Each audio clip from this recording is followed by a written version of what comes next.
You're good. All right. Good evening. Lexi is running a little late. She'll be here about 10 or 15 minutes at the outside, but we're going to go ahead and get moving. So I'll call the January 15th, 2025 Poolesville Planning Commission meeting to order. First thing on our agenda is not election of officers. That was a typo. Citizens' comments on agenda items. So tonight we've got approval of minutes, new business. On new business, we've got applicant request for extension of Poolesville Crossing preliminary plan, annual water capacity report, annual wastewater capacity report, and staff updates on PFAS. For old business, we're going to follow up on the cultural arts district discussion. Is there any citizens' comments on the agenda items for any of those before we get started? No, there was not previously, and I don't think there is now. So, all right. Announcements, gentlemen. So I don't think we have any announcements this evening, but we'll have things as I put in the memo for next meeting, such as the Trails Working Group, and we'll come back with some stuff related to what we'll get into later about the Cultural Arts District. So I'll save that till then. Okay. All right. Brian, anything for commissioners? Yeah, we really the only thing to pass along, I think, is we started talking about water rates, not use rates, but tax rates. Going up, most likely? Most likely. There's obviously a lot of money going out to our water, and we're looking at how to mitigate some of that. So, Okay. When's the budget meetings? So what we normally do is in March. So we'll have. I was off by a month, sorry. Yeah, so it's like beginning of March that we'll have that session, and then we'll introduce it publicly after that. But we are going to do the water rate stuff earlier. That's my recollection from my conversation with Wade. So that discussion will happen before we talk about the budget. Okay, that's kind of why. Very smart. Yeah. Okay. All right, anything else on announcements? Nope. All right. Approval of the minutes from December December 11th. 11th. Thank you. Couldn't find that for a second there. Has everybody had a chance to review the minutes? yeah, just a minor misspelling of Yeah. my first name. Oh, did I? It's not a big deal, but might as well make it right. Yeah, I will. Yeah, I'll change that. Good catch. Yeah. All right. That was it for me. Any other comments on minutes? No. Do I hear a motion? I'll make a motion to approve the minutes of December 11th. meeting. I'll second. All right, we have a motion and seconded. All in favor? Aye. Aye. Opposed? No one? All righty. Then, moving on to new business. We have the applicant request for extension of Poolesville Crossing, i.e. the Donegan property, their preliminary plan. So Sam Petrella, on behalf of the applicant, requests an extension of a preliminary plan for the Poolesville Crossing preliminary plan. This is the townhomes, just for the record, that are at Fisher and Wooten next to the CVS. The plan was approved on January 18th, 2024, and is valid for 12 months per the code. The standard extension for a preliminary plan is also 12 months. Staff has reviewed this and recommends giving the extension for that 12 months. If you want to add anything, Sam. No, we've made great progress. The dominoes are all lining up, and I would credit the need for this extension to Montgomery County Department of Permitting Services, but I would say we're nearly there, just a matter of weeks. Do you have a guesstimate on when you might be breaking ground? I would conservatively say 60 days. Optimistically, 30 to 40. So definitely by spring, sounds like. Yes. Good. Excellent. Good to know. Lots of dirt in town. Yeah. Any questions, comments for Sam or for staff? Good. Lexi, you have anything? No, I'm good at the moment. I just was curious about the breaking ground as well. So excited to hear about that project moving forward. Once DPS is satisfied, we get our grading permit, and contractors are selected. Plans are all but approved. We're ready to go. That's awesome. You think the contractors are selected? Yes. Cool. Yeah, we have technically approved site plans, and ready to go. Yeah, I'm inclined to follow staff recommendation. I'll make a motion to approve the extension. All right.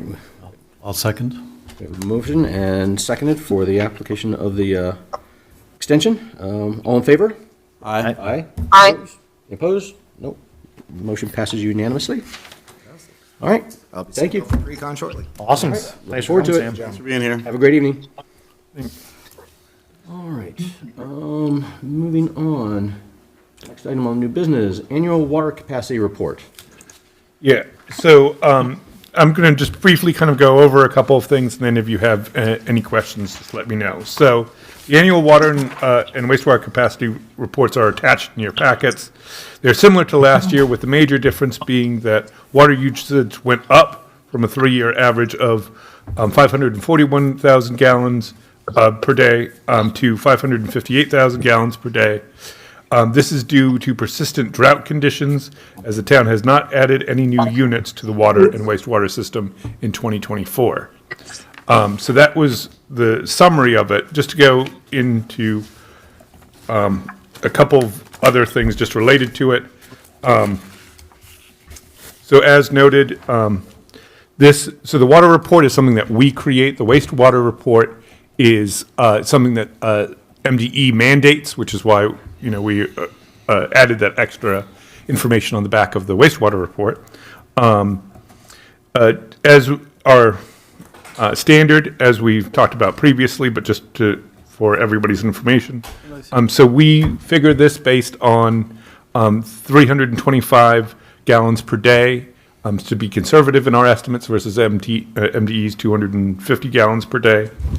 So then we average out the past 3 years usage to get our rolling average. And then we take out everything that we have already permitted to build, and then those plans under review. And then one thing to other note that is noted at the end of the second page of that report, which is page 5 of your packet. Since we're over 80% of our capacity, MDE requested that we do a water management capacity plan. So we've already submitted that to the state, and they are reviewing that, and we're waiting their feedback. And then related to all of this is PFAS, which we'll talk about in the next section as we give an update on what we are doing. And then also, as we discussed last year, is the allocation plan. Of course, you put that on hold because of the PFAS, but we did add what our allocation was under the current plan. So that was just sort of a summary of where we are, and then if you had any questions.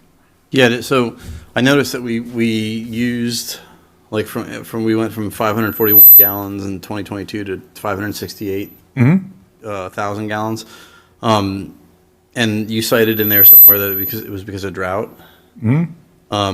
Does that change anything? I mean, it sure seems like we're heading into a period where we're going to see more droughts. I mean, does that change anything going forward? I mean, So each of the last 2 years, we have had to do voluntary water conservation measures, which the residents have actually responded to quite well. You can actually see it in the data. Yeah. It'll go up, and then it will drop.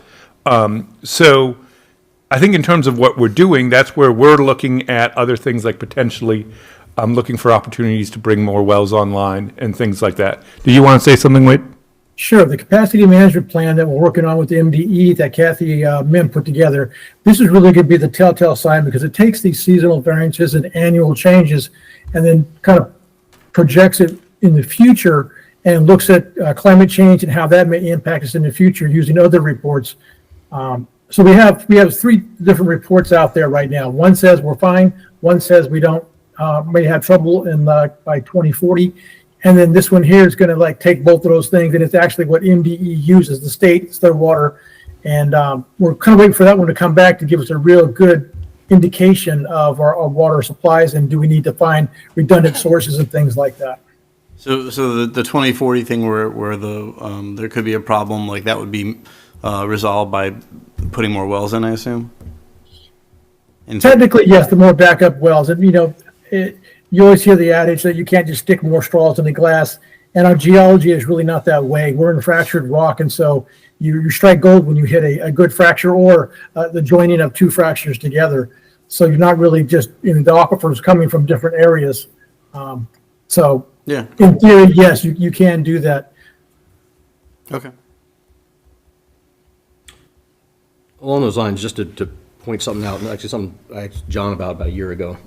So we're permitted for 650, but those wells could theoretically pump at least 1 million. Yeah. No, granted, if we needed to pump more, I was wondering about this a while back. If we wanted to actually pump more on a per well basis, what does that at a high level look like to change, to up the capacity? Do we have to up the capacity for the permits on individual wells? How does that work? I forget. Individual wells are permitted and set to withdraw water based upon what they can produce. So you can't really just turn them up Okay.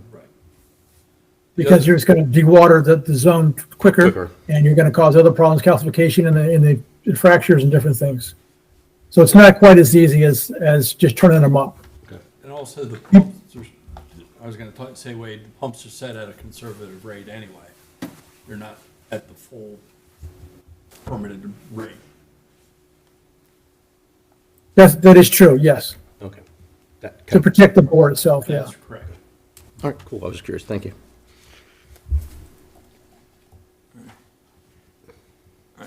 Is there any other questions on the water report? The report that you're working on for the state, Yes. are there strategies to mitigate this, or is just reporting on? Well, that's part of what their analysis would entail, right? Is if there's changes that need to be done to how we are doing things, or, the permitting or things like that. That's why we're waiting on their feedback. Gotcha. That's the kind of stuff that they'll be able to tell us based on their parameters. That's my understanding. That's very true, and I think it's another reason that we're kind of just sitting on and not allocating any more water to like the Bricken properties or whatever at this point. We have the PFAS issue plus this issue here. So we basically submitted some data, and they're going to analyze it and get us some recommendations. About 15 pages of some very intense data, Yeah, yes. okay. Sorry to make it sound so simple, but just trying to understand it fully. I would like to have a discussion actually about, under the current plan, the allocation is as follows, and it gives percentages Yeah. for, this is on page 5 towards the bottom, we have A, B, and C. I know this came up about 3 years ago with Amanda Likelater, and I thought her position was valid then, and I think that we should very much consider that percentages only move the goalpost, and that hard numbers at this point are maybe appropriate. If you look at the math, 60% of capacity in the downtown zone is 60 homes. 10% of capacity is 10 homes, and that leaves approximately 10,000 GDP or GPD for the town. And so I would really like to have a discussion about maybe changing it from percentages to hard numbers, and thoughts on that. Can I jump in for a second? That's exactly why I put that on there, so that we would have this discussion, because it doesn't make sense anymore. Hard numbers, you're exactly correct. But right now, we're kind of on hold, so it doesn't matter, and we're not going to allocate until we redevelop the plan. So maybe that we put that on our to-do list for this year, is to come up with a new plan once we have allocation to give out. And that's what we'd said when we'd last looked at the plan, was to put it on hold, and then we'd come back to it. So we put some stuff together, but that will be for that moment. I'm glad to hear that that hasn't dropped off. So yeah, I look forward to seeing that in the future. Any other questions on the water? No. Moving to wastewater then? So, as we said, the wastewater plan is required by our capacity management plans to be adopted by January 31st of each year. It's the same basic plan in terms of our withdrawal limit is higher. It has 100,000 extra, but that's for I&I work built in. So really, the capacity is pretty much the same, but we have that buffer. And one of the things that we've continued to work on is I&I work, as we talked about in this report. And so we have actually seen our 3-year rolling average go down over time. I think it used to be much higher. And while we had a lower year in 2023, it was higher again in 2024. But overall, we're at a much better place with that, and the same sort of calculations built in there. And then I'm just going to pull from the last page of this. On page 10, we talk about the denitrification. That project is substantially completed. There's a few outstanding items that we are working on with the contractor there. And so that that's not necessarily a capacity requirement. That's not why we did the denitrification. It might have some impact on flows, but it's more about how we treat the water.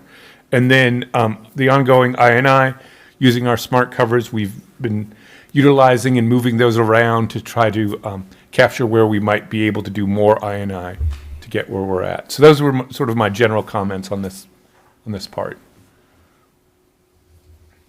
So droughts increase our water usage and decrease our sewer usage, right? I mean, our treating.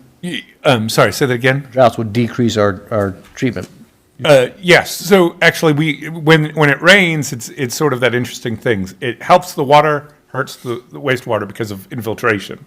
But the opposite, when we have drought, it hurts the water but helps the wastewater. So that's sort of one of those catch-22s, I guess. Seriously. Also, last spring, we finished up an I&I, major I&I project. Yes. And that We've helps also the seen wastewater. things when we are fixing things like water lines. We've also seen improvement sometimes where there's some infiltration from that. So as we fix the system as well, that has an influence on the I&I work on the wastewater as well. I know it was two back-to-back drought years, but given what rain we did have this past year, how's the I&I remediations from last spring If you looking? look at the flows that are coming into the plant that we've seen when we do have high flows, it is in a much better condition than it was.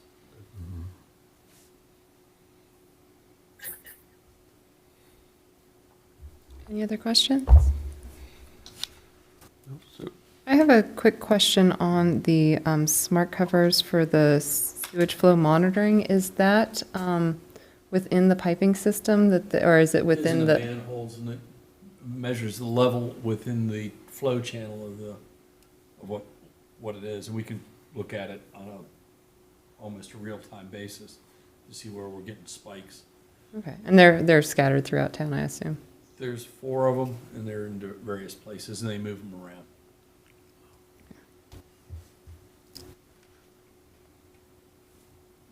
And I want to thank the water department for handling that. It's taken a lot of things off of our plates.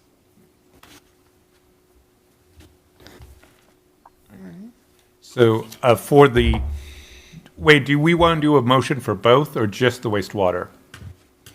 Just the wastewater. Okay, so we do need a motion on the wastewater capacity report that needs to be approved by the planning commission so that it can go to the commissioners.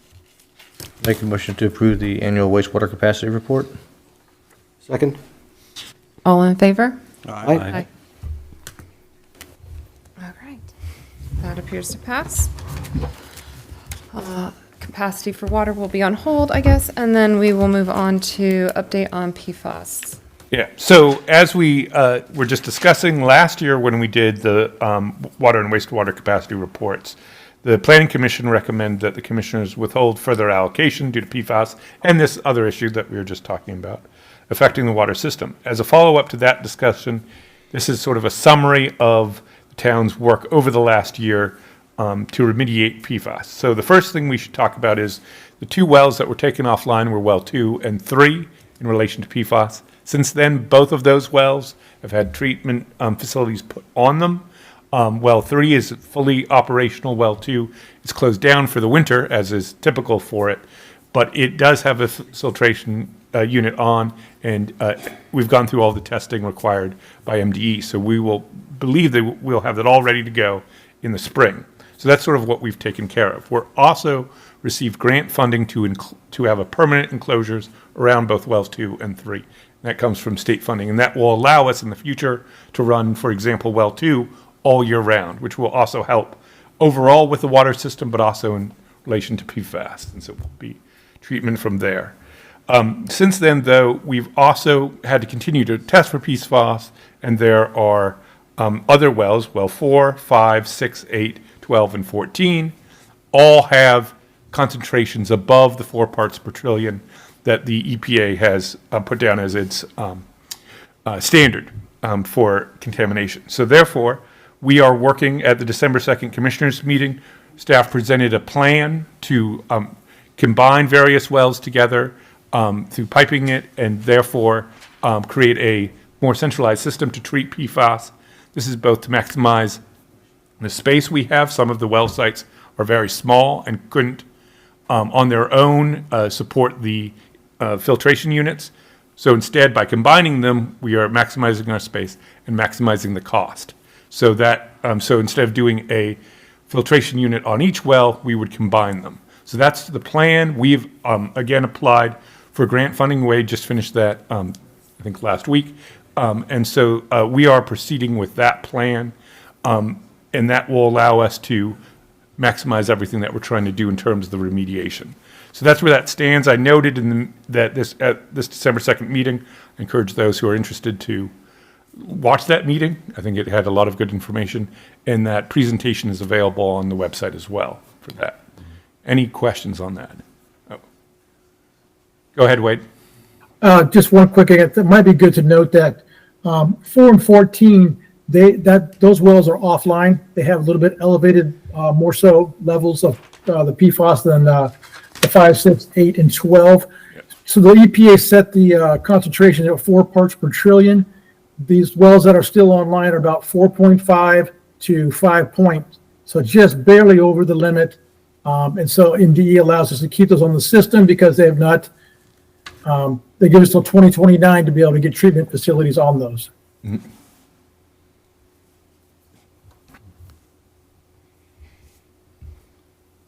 And the price tag's about $5 million to tie the wells together and put in centralized treatment. So, John, real quick, from a technical engineering standpoint, what does it look like to physically tie those wells together? I'm curious. Just So what we're gonna do is, we came up with a plan that Wade has, he's using for the grant applications.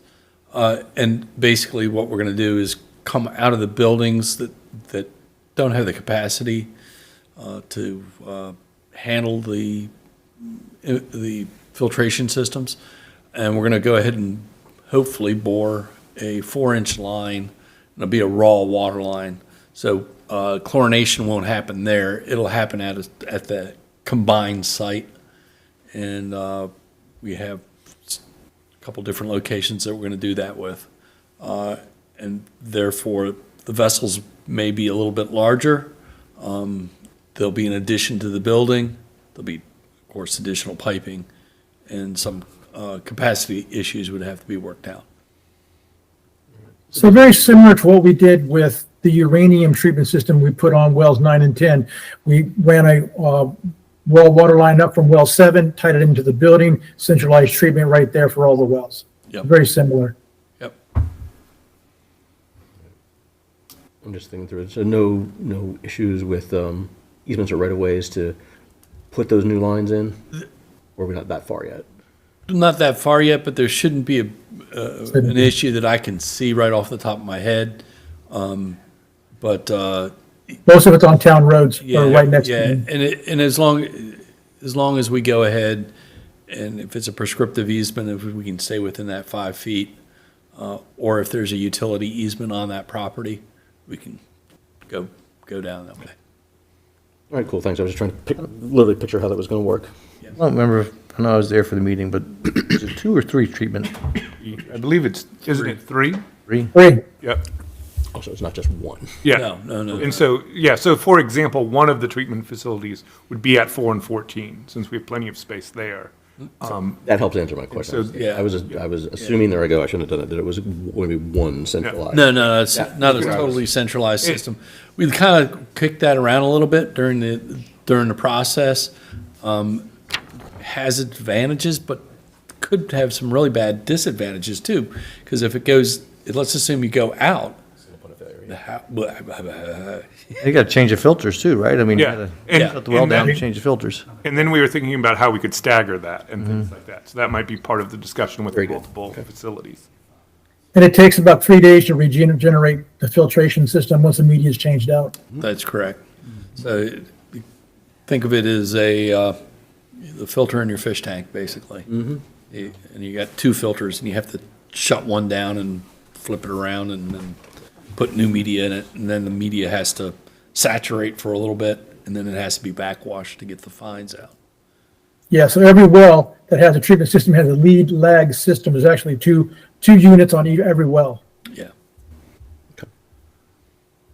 Question, in tying wells together, do you lose visibility into individual wells having higher elevated levels of PFAS over another?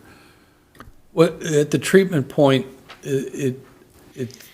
once it goes through the filters, that's what you're going to drink. Yeah. And we monitor that as it goes through the system and take testing on a regular Yeah, basis. we're still able to take raw water from the source itself, Yeah. samples. They talk about like point of entry, so sort of where we have each of these wells, we can test there as well. So it wouldn't be just there. There's multiple ways in which we test. Okay. We Right. Test The other- post and pre and all of that type of stuff. The other thing is that we can't chlorinate the water before it goes into the treatment facility. So we have to wait post to go ahead and chlorinate the water. Right. So that kind of precludes routing around it. Yeah, gotcha. And just from an O&M standpoint, we sample from in between the two filters. It goes through one and it goes into the other one. So it's continuously going through two, but we monitor and then analyze the samples from between the filters as well as a point of entry. So as soon as we get any type of breakthrough, that's when we call and get the media changed out while the other filter is still capturing any PFAS that may be getting past this first one. Right. The lead and lag. Yep. Yeah. And they can, these are charcoal filters, right? They remove pretty much any contaminant. Activated carbon. Carbon. Very same though, yeah. Yeah, but it's, meaning any of the pesticides or whatever that we found in the water will also get filtered out by this. It does, yep.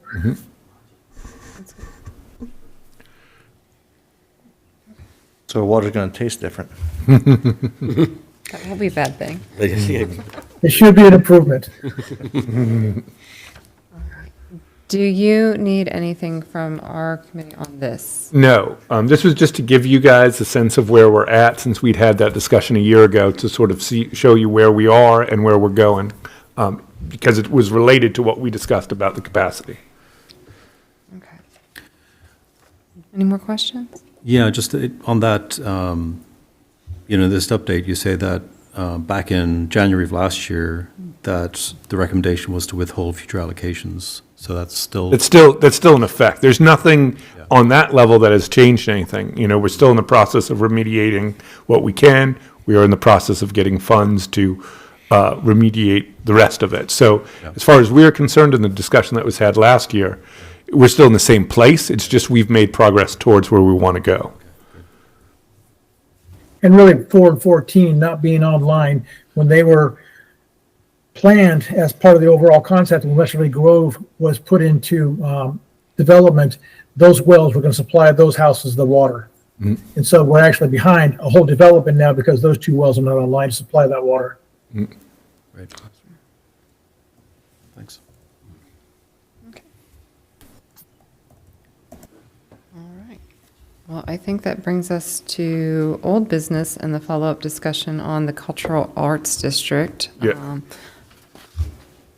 Do you want to start us off? Yeah, so at the December meeting, the commission reviewed documents prepared by staff on the Cultural Arts District. One main focus of this discussion was proposed changes to remove parking minimums.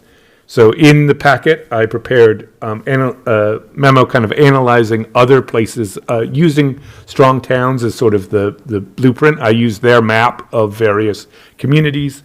And so I'm going to go through that and just sort of highlight it. So the first thing to mention is what I tried to do is look at towns that were of a similar size or similar characteristics. Most of the towns that have already went down this road of eliminating minimums or things like that tended to be larger communities. So in doing that, I had to sort of pick and choose. There's only one currently in Maryland that falls under the Strong Towns rubric, if you will, and that was Cambridge, Maryland.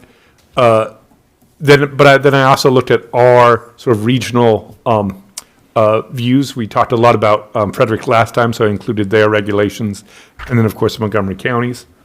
Then what I did is, so we can discuss that in more detail when we get there. Then what I did is I kind of compared them and looked at recent developments and how they sort of would have done in these various regulatory regimes.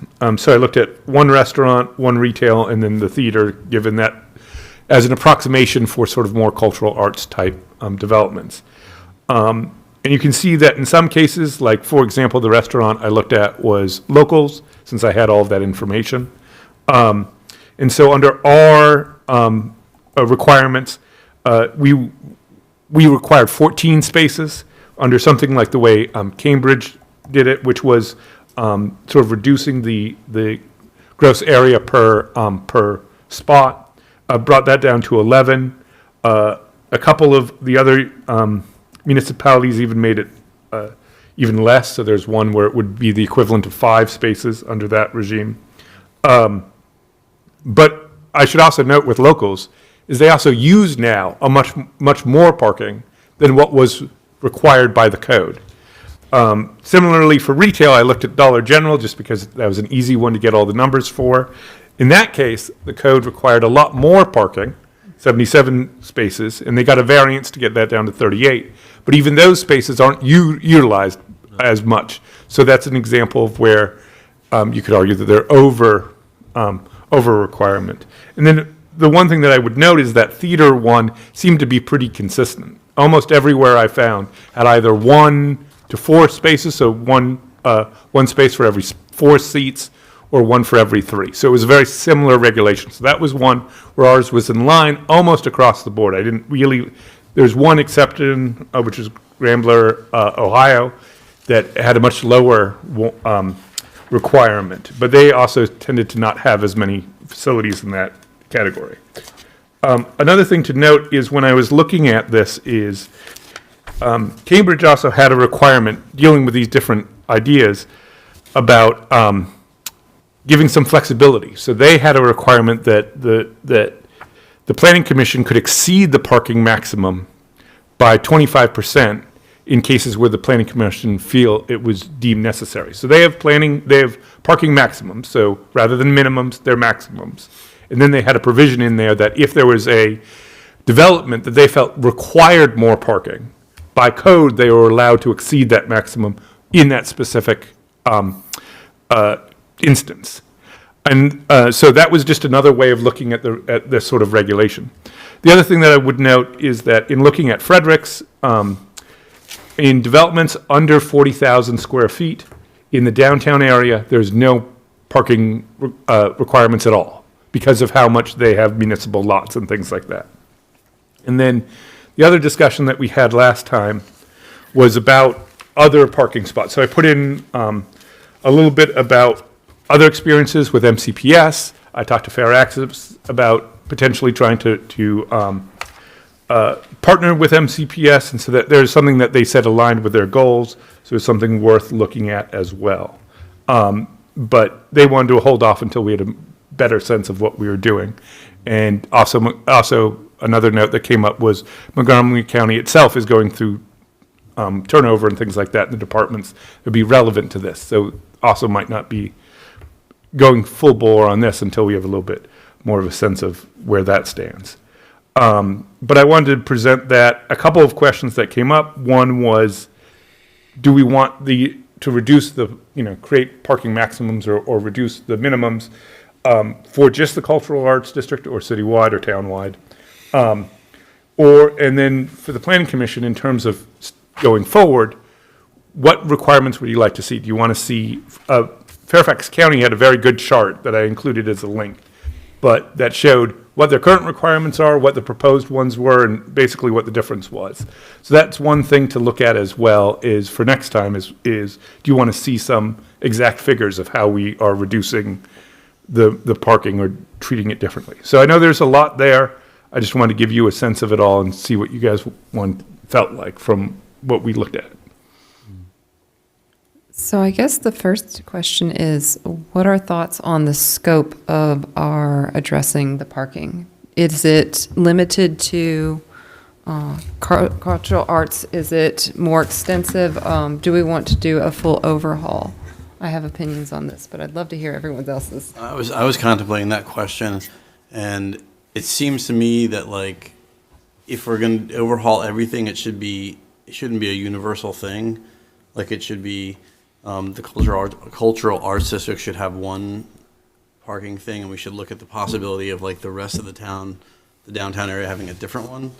I don't mean to make it like, cumbersome or like get too in the weeds, but like, it just seems like what we're trying to do with the cultural arts district is distinctly different than what we're doing for like the town over here, and that they might have different requirements.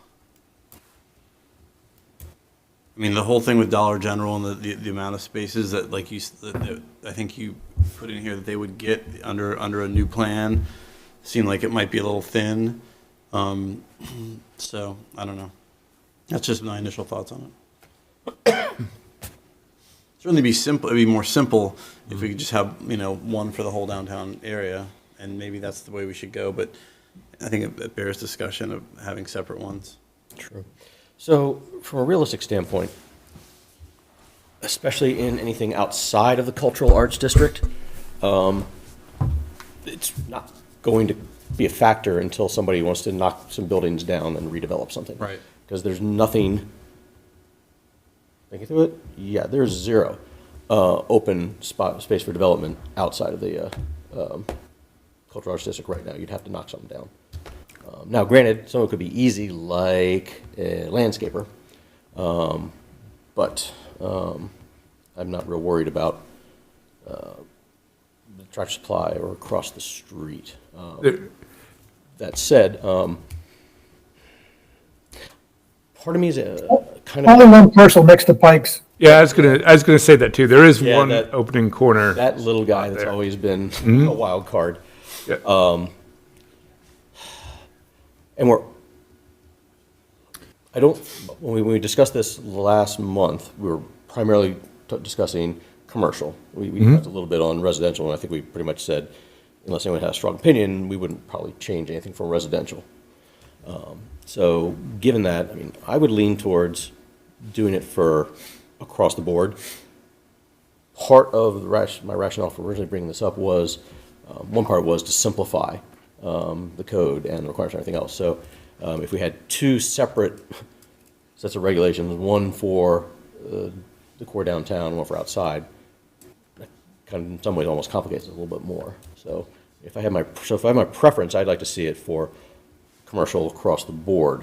At the same time, I wouldn't be heartbroken if it was just we start off with downtown, and then we could always revisit at a future time. But we got to this point, I mean, part of how we got here was by looking at zoning as a whole across town, started to crack open the code everywhere based on the comp planning we just did. So this is a good logical point to address it across the board. So I kind of like the idea of doing it across the board if possible. Sorry. I was not know with that.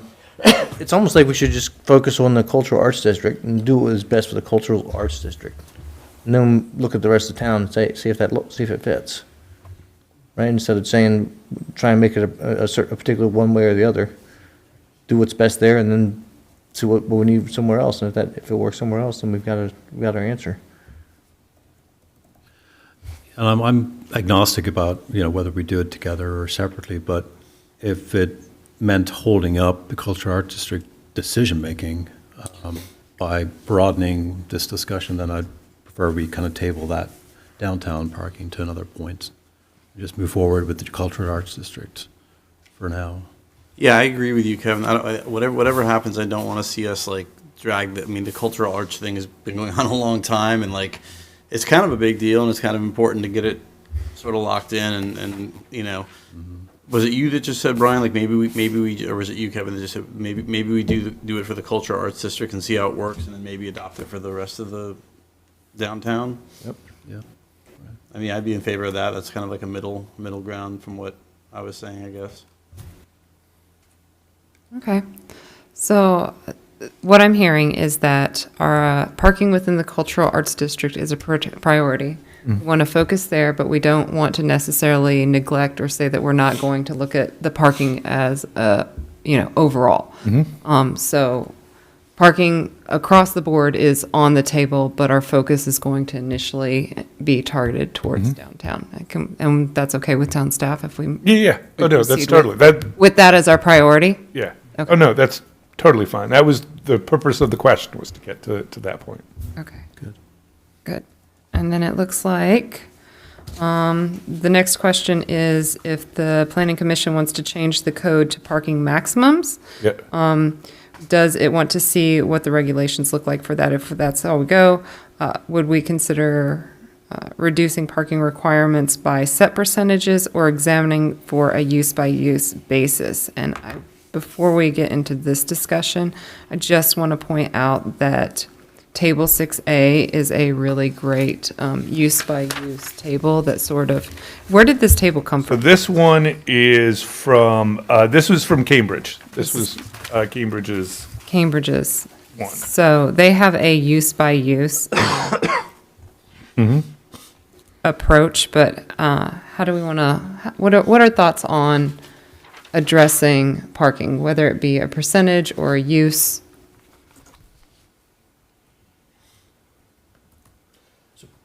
Currently, in the code, it's laid out by use. Yeah, Or correct. They're a little more macro than this table, if I remember correctly. Right, yeah, it's also because it's, our code is more, it has more language describing what it's doing with each spot. So part of it would, I think a table like this would probably be what we'd want to go with in terms of looking at it. But that was sort of, that is how it's laid out. So, And our code is Page. minimum based, right? Not maximum based. what? Our code is minimum based? Correct. And maximum. Okay. Yes. So there's two questions. One, do we want to consider going from minimum to maximum? Yeah. And two, how do we want to approach that? Exactly.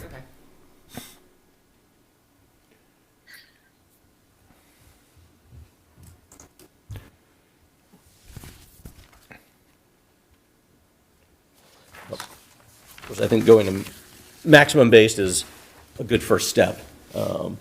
It's not the whole do away with parking mins maxes completely. So it's a good interim spot, especially if we couple in the, thanks for putting together the exact numbers of municipal quote unquote spots, especially here with next door and over at Dillingham. Dillingham. I don't know why they pointed our name at Dillingham. That was quite a few parking spots. It was actually a little more than I thought it was when you told them up.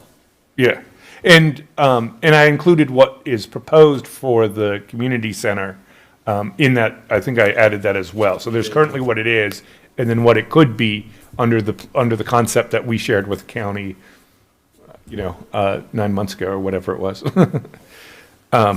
So yeah, and so as I said, a lot of the places I looked at had similar sort of ideas of sort of how to lay it out by use, out by certain criteria.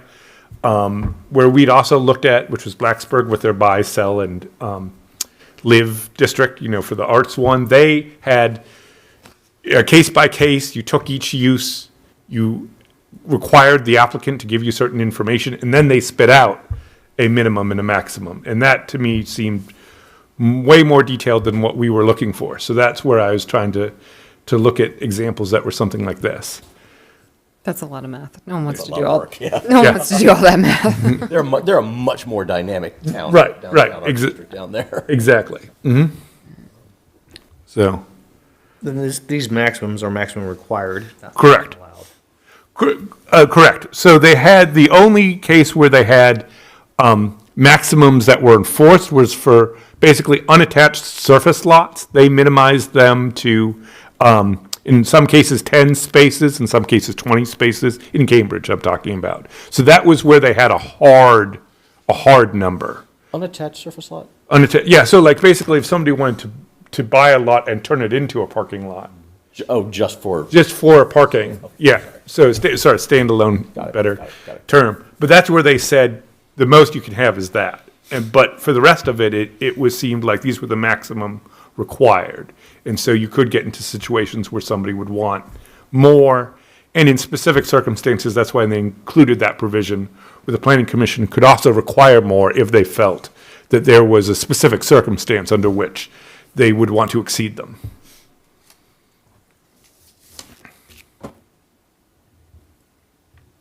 I'm going to pull. Oop.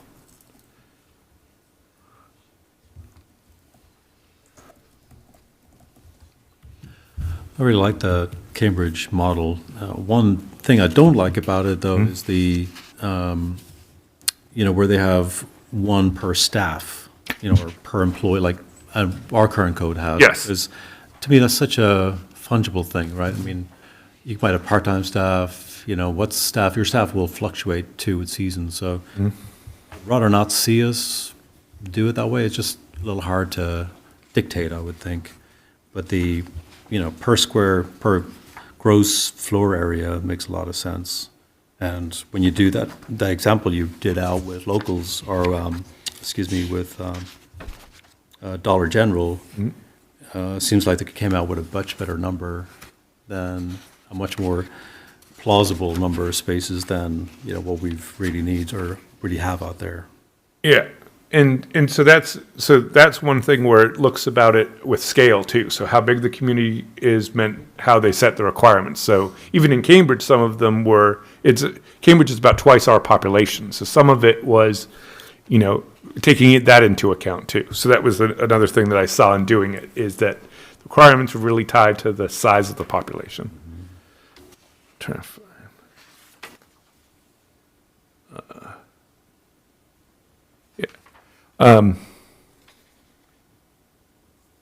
So this is just going to that question about surface parking lots. This is what they actually say. So it says, in the downtown waterfront core subdistrict, no parking lot serving more than 10 parked cars shall hereafter be created unless reviewed and approved by the planning commission.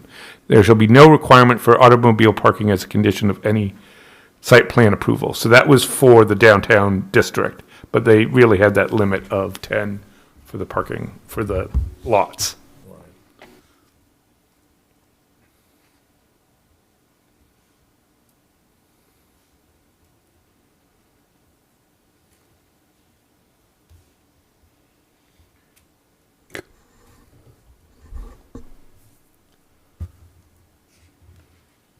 I will say that I think looking at our code and looking at the code, this table that you provided from, what did you say, Cambridge? Cambridge, it's Yeah, Cambridge. Their GLA or gross building, what is GFA? Gross living area, gross building area, gross Or I think floor? it's floor. Gross floor area, yeah. Okay, gross floor area. I was like, okay. Make a lot more sense than what we have in our code, because I'm looking here at like item number 3. And so for community centers, libraries, museums, civic clubs, there is a 1-to-1. If our minimum requirement is 200 square feet for a parking space, and for every 200 square feet of building space, we need a parking space, that means that, half of that property is going to be blacktopped. And I'm really concerned that just our numbers don't make sense. And I'm not sure what numbers do make sense. That's a discussion that we need to have, but definitely looking at our code, the numbers don't make I sense. think one of the things that you're seeing reflected in the amount of parking that's available or in this current code is the time that they were written, and that the amount of employees, the staffing that was once there is not there anymore. Yeah. And also the foot traffic is not there anymore. Also, let me throw something out there. When we give occupancy permits for new businesses that do go into existing commercial spaces, they do have to meet the parking requirements of whatever that use is, which may change from what used to be a bank. I know there was a restaurant that was looking at maybe taking over that bank, a whiskey bar thing. They would have required a lot more spaces. They would have had to gone for a variance, which is kind of back to what Chuck was saying. That just caught in my mind because we had talked about this before. That's a great example right there, because that particular parking lot on an average business day is quite empty. Yeah, So if that, if they would have had to add more parking spots just because they triggered something because of their basic use, that would have just been, I think we would have been going through a whole waiver process yet again, most likely on that one. Great example. And one thing that to note is that parking has been one of those things that has triggered variances over the last few years. So we've had probably, I don't know, 3 or 4 related to parking in the last, 7 years or so. And so that's something to consider. And then I think to the point, the other thing that I found was those something around shared parking. So whether it be you only have to use certain amount of parking during the day and then the evening, and then the two businesses can come to an arrangement about that. So say you have a restaurant or a bar, like Wade was talking about, then next to it you have a flower shop that's only open 9 a.m. to 5 p.m., then you can have the overall minimum number of parking spots, but it can, or maximum, but it can shift during the day. And so that's why I included that. I included both Frederick's and Montgomery County's table of that, because that's where you could potentially have something like that, or have it written. Cambridge also had reference to how to do it jointly, that I thought was very easy to use, which was they had it where the joint parking, I think it only had 2 basic requirements. One is that it meet the overall maximum, and then 2, that you that the property owners, however many it is, have to come to an agreement, and that agreement had to be shared with the town. That's how they dealt with joint parking, rather than have it be by time of day. So that the agreement would be between the property owners, and then that would be something that would be required of staff to look at.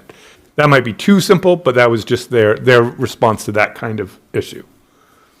I would imagine some businesses would be apprehensive, like, well, what if someday our flower shop decides we want to do evening workshop? I don't know.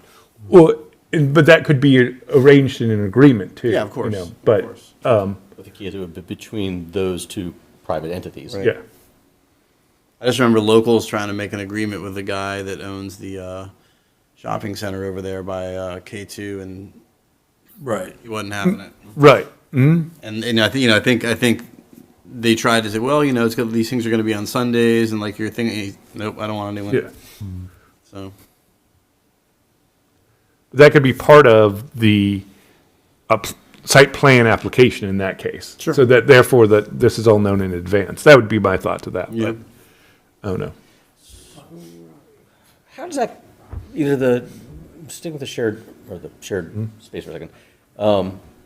Let's use the old Selby's / Tractor Supply gigantic lot for a second.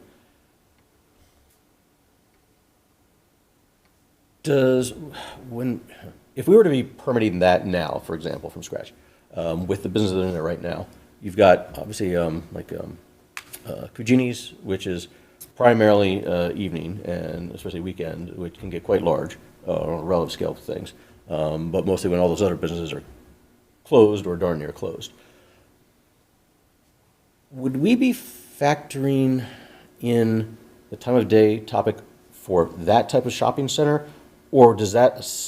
I'm trying to figure out if that would even come into play for something like a shopping center like that. Right. So I think you could approach it differently. I think what my first thought is you'd have to have like a master kind of plan, in which case the applicant would have to indicate who would be using the spots when and under what times, right? Which they might not know at initial time. Which they might not know. That's my first thought. The other thought is it could be that for a multi-use, I think there's another thing that I was thinking about where you could require overall based on the most common uses. I mean, how did we determine that the parking for that when it was being developed? John Wade, that was under the old code, Yeah. which was Montgomery County standard, which is one of the reasons why it's Yeah. so big. Yeah. Okay. Because that was my first thought. But I can do a little bit more research into that kind of development where it might have, say, 5 or 6 or 7 tenants, and how we would require a lot for something like that. Unless you have a thought, Wade. No, we just looked at, when that came about, it looked at the current uses that were going to be established, and it took the square footage of the whole center and then went with it from there. All right. And that was because there were no restaurants, if I remember correctly, or one little teeny one when that one originally opened. Yep. So it was even more oversized than it is now, if you will. Yeah. Like I said, So it was all retail. yeah. We should probably stick to uses in the cultural arts district, right? Right. I mean, that's a. Yeah, I'm not sure that, It's a worthwhile conversation. I'm with Brian, I'm not sure that this is, It can so derail. yeah, Yeah. it's targeted towards the cultural arts district. So, Well, I'll say but in keep general. in mind, one of the reasons that we're doing this is also because that cultural arts district has the highest probability of one of the key points in the comp plan, which was redevelopment, i.e. putting something down and putting something new in, which could easily be a new shopping center or some other new commercial property. Higher probability, I think, down there than over here, so bear that in mind. Where we're setting things that are going to be the basis for what town's working with for hopefully a long time out, and helping guide what does and doesn't go in. Hopefully, these modified parking requirements might actually help attract things like that. Right. right. Agreed. Yeah, and make it more feasible to actually put in a business if you're not required to use, 100% equivalency for parking spaces. Parking schedule, this table 607-2, where did this one come from? Okay. Did anyone get a chance to look at this one? This was page, yeah, so this is Frederick's. Okay, I thought it And- might be. And I should have, but some of them have it in the bottom, but these ones didn't. And Frederick's, both Montgomery County and Frederick had fairly complex codes. Actually, Montgomery County's was even more complex. It includes you get credits back for how close you are to a metro station and blah, blah, blah. So you have to do the math and then do the math again. So I included this just to give a sense of what standards they use. And again, they do the minimums and maximums. So they do it on both ends, which was an even different approach to it. Was this county or city? I assume This is the city. It was the city. This is the city. With regards to our cultural arts district, since we're focusing on that, I'd like to, I was intrigued by the idea that they have bicycle parking. And Poolesville has a large amount of, bicycles come through.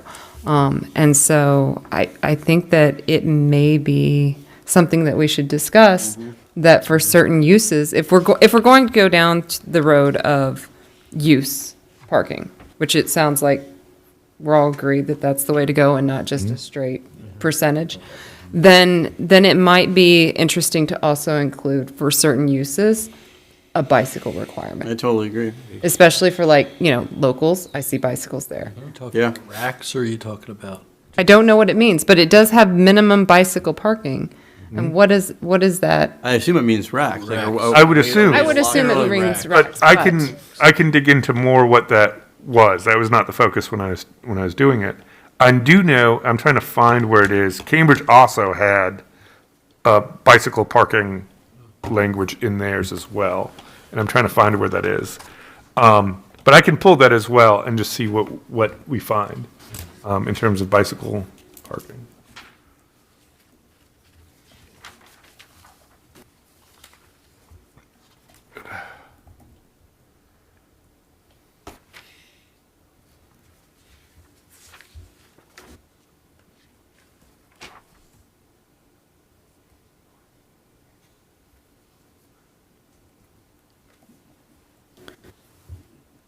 I did not see in our packet language or information about city-owned paid parking. So we didn't get into, my main focus in sort of looking at this was looking at sort of the minimum standards. Paid parking gets into another complicated question, which is how we would manage it, as there are various different ways of doing it and how much staff time would that incur and things like that. So in terms of this first exercise, I figured focusing on the requirements for the parking first, before digging into things like that might require us to look at our capabilities and budget and things like that. That was the way that I approached it. Preston as the beaner maid. Yeah. He'd be so good at that, I think. Yeah. Are there any more comments or thoughts on the direction of the parking? Just that I really like this conversation. I like where this Yeah. is generally headed. I do much prefer maximizing our requirements as opposed to going minimum to max. Yeah. Okay. I'd also like to point out as a side note that this is great research. I don't know if you're aware, but Yeah, very good write-up, by the way, yeah. Oh, thank you. Thank you. Very good. Yeah. Yeah, this is well put together. There was a lot of information here. Yeah. I tried to go through and sort of think about how we wanted to structure this and sort of go through like that. So I appreciate that. Yep, it's great. I did find the Cambridge bicycle parking as well. So for next time, I'll pull that as well so that we have that. Okay. So it sounds like town has what they need to proceed with furthering our discussion on parking. So what I'll try to do, so just so that we have just a set of it, what I'll try to do is try to put together from our current code a chart kind of like this, and then we can kind of go through and add in what we're thinking about in terms of those maximums. Does that make sense? Does anybody have anything else they want to add to it?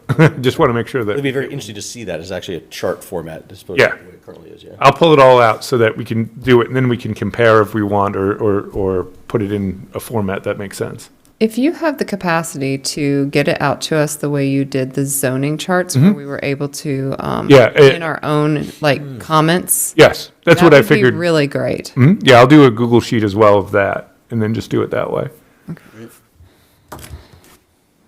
So it looks like we have successfully provided feedback. It looks like next steps are also to revisit special exceptions for residential use in the cultural arts. That's coming back to us next month. Yeah, just to have it in a form so that you guys can see it. We talked about it last time, but I wanted to make sure that you were okay with what we came up with in terms of language for that. So not necessarily anything new, more just showing you this is what we took from last month's. Because I focused on this, I figured next month for that. And then we're still working on things like the survey and all of that, which will lead to the rendering. So we're getting on track for that as well. And then it looks like Parks Board and the trail system, that's yours, right, Brian? So can you give us like a little preview of what we're going to expect to hear? Yeah, we basically dissected the trail plan from the last comp plan, or from The 1990. 1990 comp plan. Yeah. And identified areas that didn't make sense anymore, that were still on the plan, and figured a way that we could connect everything, and then looked at some areas where we could build, improve the trail system. That's pretty much it. I mean, it's really just a review of on a town scale, how the trail system could come together. Where did you guys land on the controversial trail? It wasn't that controversial, it's just the people that didn't like it that all backed up. Is that part of our presentation next month? Yeah, I mean, and this was not, and just so everybody knows, this was just something we can recommend to the Parks Board that can then recommend to another board. So there's no decisions being made here, but we recommended that behind the houses over on 100, yeah, it's behind Hunter's Run, but it's There's the Hunter's Run Trail. Trail. Hillard, behind Hillard or whatever. Willard, yeah. Yeah, that Hunter, that just didn't make sense to, I mean, it would be feasibly possible, but in terms of cost. So, and it wouldn't be a great trail. There were some residents that really wanted it so they could get their cross lines easier, not have to drive, which would be nice to provide, but it just doesn't make sense. So, yeah, the recommendation was to remove that. Understood. All right. And some Is- cool things that we can connect to, though, some areas that the town owns and stuff that I think would make some really cool trails, so. Any chance that the GIS system will be updated with this information? There will be a map that is pulled from the GIS system. Yeah, so, I'm excited. Yep. You know how much I love maps. yep. All right, and then, yeah, the survey is happening, you already covered Yep. that, in the Cultural Arts District, so that That is, survey is pushed back a little bit. Surveyors are swamped right now. They're doing we had to put a rush on the Westerly water line project because we have till June to get it to the state. So John, can you give an update on where we are with that? Sure. We're moving forward with as much as we can. Snow is impacting it a great deal. Same thing would happen even if we weren't doing it. Surveying when there's a lot of snow on the ground, picking up utilities, things like that is very difficult. But we are moving forward with the water line project. It's 3.2 miles, I believe, roughly, of water line that we're looking at replacing In Westerly. in the westerly subdivision. Replacement of existing? Existing, yes, sir. Is And that the original? that is the original water line. It's never been touched. And We're getting a $2.8 million loan for that. yeah. The, just for everybody's knowledge, the life expectancy of a water line can be longer, but they're designed for 50 years. And if you look at our timeline on that westerly subdivision, we're getting there.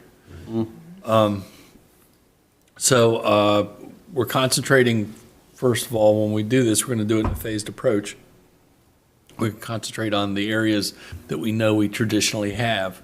When they built the subdivision in there, they had a nasty habit of not bedding the pipe and setting it on the rock. So every time we get a little bit of vibration, it's kind of like a little jackhammer hitting it.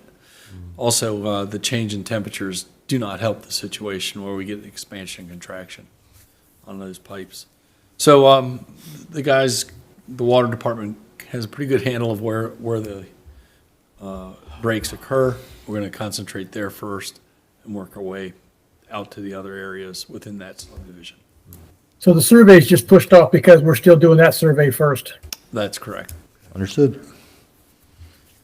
And once we get that, then we're actually going to start into some of the renderings in the existing condition for the sidewalks.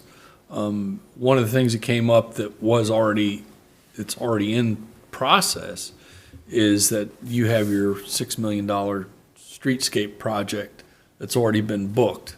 So that will not change the outlook of what those streets look like there. But we'll get Wooten, Norris, West Willard, and Elgin in that loop of concepts for renderings. We can program it out. We just can't tell you that it's going to be the existing conditions, what they will look like as far as properties that we don't have right of way in.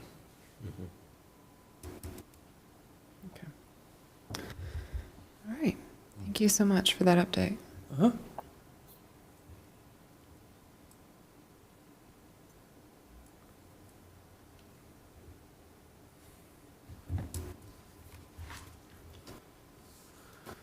Is that it? We up to Motion? item 8? I'm ready. I'm waiting. Pins and needles. I make a motion, we adjourn? I'll second. All in favor? Aye. Aye.